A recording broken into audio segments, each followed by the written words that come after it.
Hi, I'm Sylvie Hewlett. I'm talking today about how Pilates can help with flexibility.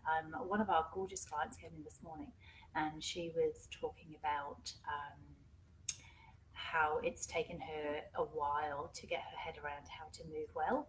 And now she is a raving convert. We had her probably from about 4 years ago, and she had quite a lot of issues with her shoulders and her neck, and was finding it really hard to let go. And she got a lot of upper back issues, um, and basically, we it was she couldn't relax, she couldn't do things, she couldn't focus, she couldn't. It was sort of quite an issue for her at work because she worked at a computer and a desk. So, in terms of how she moved, it was quite important for her to be able to work out how to stretch and move and get a bit more flexibility. Basically, in her words, her body was supposed to move, it just wasn't moving well. And her aim was to get her body moving well. That was in a way that was appropriate for her age, but also in a way that, felt good and meant that she came away feeling great. So she said over the weekend that she got a few of her mates over to her house because she's such a convert now that she was just trying to show them, this is what you can do. This is how good your body can feel. This is um, how fantastic it can make you feel, and your body should be flexible. Um, and that's inspired me to basically make a video, a bit of an info about what kind of things we do that helps with flexibility. Because if one of our clients is going out and rounding up her friends to try and convert them, then really we should maybe make the effort and show you what we can do for you. So in terms of Pilates and flexibility, I'm just going to go through some of the exercises that we work, and this can be for flexibility just because you're a bit stiff. You can't touch your toes anymore. You might not even be able to reach your knees if your legs are straight. You might find that you struggle to get shoes and socks on because you just don't have that mobility. And to be honest, today's lifestyle means that we don't move as much as we should.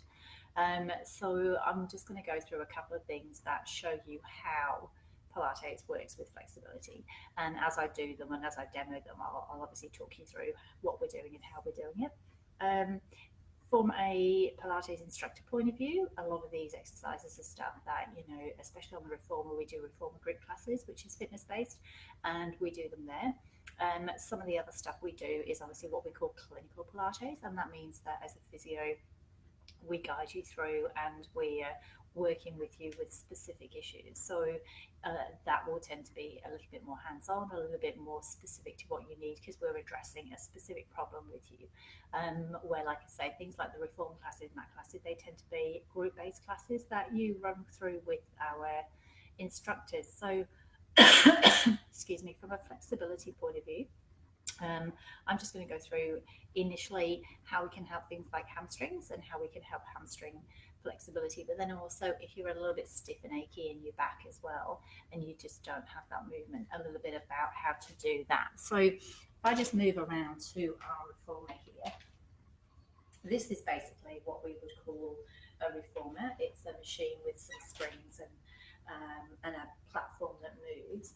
Now, if you have a problem with your hip, and most of us are actually really quite tight through the front of our hip, what we can do to help that is to get you to use your muscles to push into a hip stretch, okay, and bring the carriage back in. So from a point of view here, this section of my hip can now stretch, and I'm working this section of my leg and my glutes and my hamstrings to stay stable. If I'm just in a poor position and just hanging here, there's nothing going on with my core, and you can see my shoulders are in my ears. So as long as I relax my shoulders and get my stomach to stay stable, I then actually get a really good hip stretch. And because it's what we call an active hip stretch, I'm actually using the other muscles to help me do it. Okay? I'm looking at hamstrings and I'm looking at the length of this leg, I can work with my two legs straight. As I push two legs straight here, I'm getting a hamstring stretch in the back of my standing leg. Okay, now it's what we call an eccentric stretch, which basically means my hamstring is lengthening as I'm stretching it. Okay, so what we want you to do is take a breath in breathe out. Keep the weight in this leg, keep everything nice and square. You'll feel a hamstring stretch. I'm active through that back leg because I'm pushing on that leg, so my hamstrings and glutes are working on that leg. And then as I bend my front leg, I'm then coming back into my hip stretch. And then I come back in and I start again. So if I have a problem where I'm just tight through the hips, I'm getting a hamstring on this leg and I'm getting a hip on this leg, I'm now getting a deeper hip stretch on this leg and I'm working my hamstrings and my glutes more on this leg. And then I come back in. So if I have a problem with maybe sciatica and the sciatic pain that's coming down this leg, this might be one of the exercises that we might do. We just might keep you a little bit short. So if you're on a physio client point of view, that might be just a little mobilization that we use for your leg. For those of you that maybe have some neural tension, you'll be familiar, we might add in some neural tension work through here. Okay, so that's a nice way to get hamstrings, hip flexor, deeper hip flexor if we want to, and then come all the way back in. Okay, if we want to then work you and get some glute work, we can change that into a little bit of glute and what we call scooter, which basically means you're then building the muscles up. Okay, so that's a little bit about how we can get your hamstrings a bit more active. There's a lot of people who have back pain that really can't move that well through their back. So a nice way to do that on this machine here is just to get you to stretch out. So this is a really good shoulder stretch to start with. And then if we get you to bring the carriage back in, but just curl around through the back, you're seeing you're getting that movement. So you're getting that flexion through the spine. And then we're coming back out. So we're starting to get you to move and get a little bit of help as you do it. But what it means is that you feel that you're actually using your muscles to do the movement. So a lot of the problem we tend to find is that people get a little bit sore or a little bit stiff. They can't move that well, and just moving is quite hard. So if we give you something to move with, so you've got to move the carriage, you've got to push away with you, you're actually getting some muscle strength and muscle activity in other movements as well. So again, that's a nice way to get some fluidity going. If you're finding that you're struggling with the side bend, so again, another flexibility aspect is I'm just moving to what we call a chair here. So this is a chair that's got some springs on it. If we get you set up nicely in the chair, we can get you to do some side bend because you're going to push through the paddle, and this is going to help you come up. So then you then work your obliques. So this is like a waistline, it's your oblique muscles that we're doing.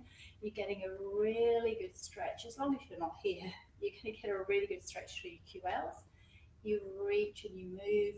And then if we want to add on some side rotation, we can bring it round into rotation this way.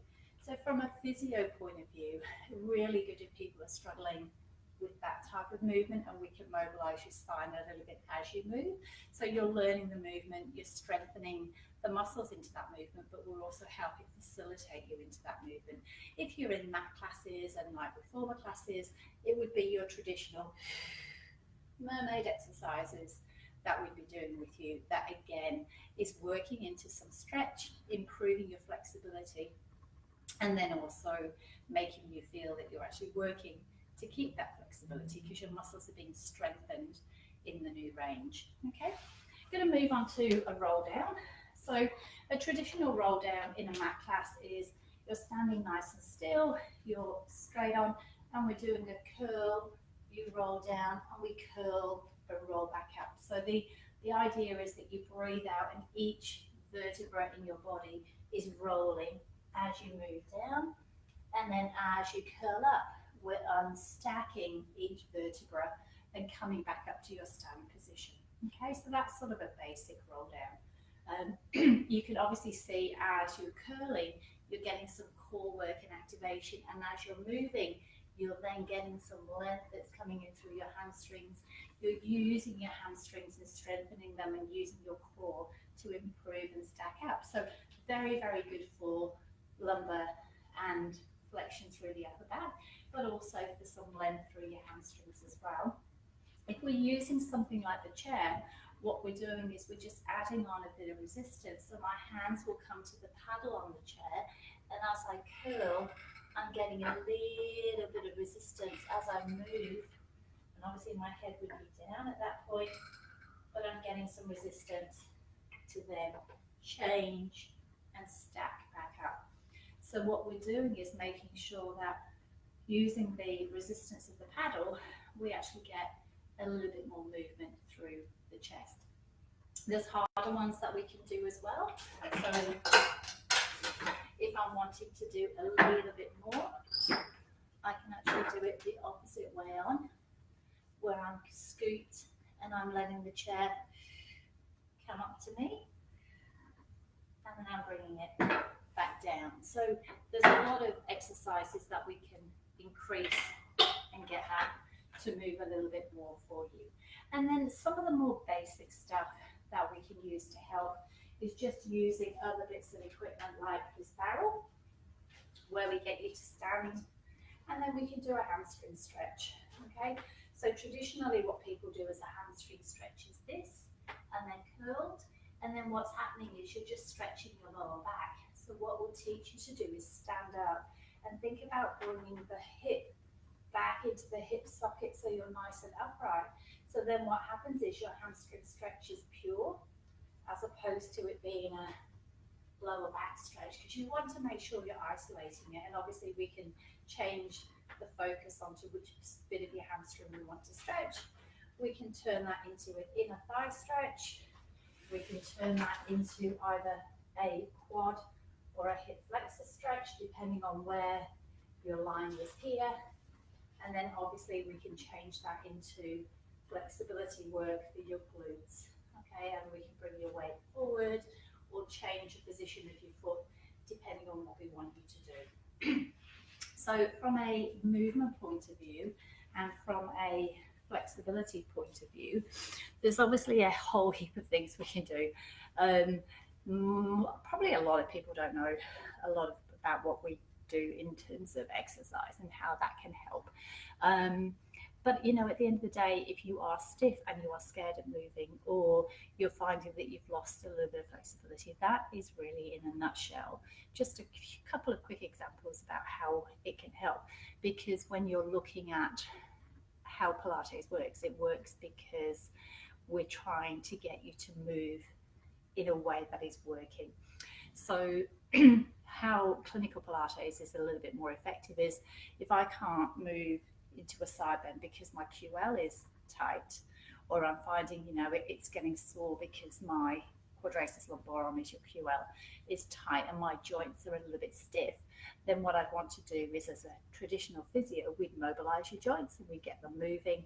We might do some release through the tissues and release through your myofascial and probably a little bit through your hip flexors, because obviously everything will have tightened up as well. But then you also want to then learn to use it. So if you are going and getting some management done where we're doing your release and we're doing your soft tissue, so your soft tissue allows you to move, you then want to be able to have the ability to keep it. Because if we've got you from here to here, if you're not then utilizing that and you don't know how to activate that, then you're not going to keep it. So what will happen is you'll tighten back up and you'll say, oh, well, actually, it's got a little bit tight.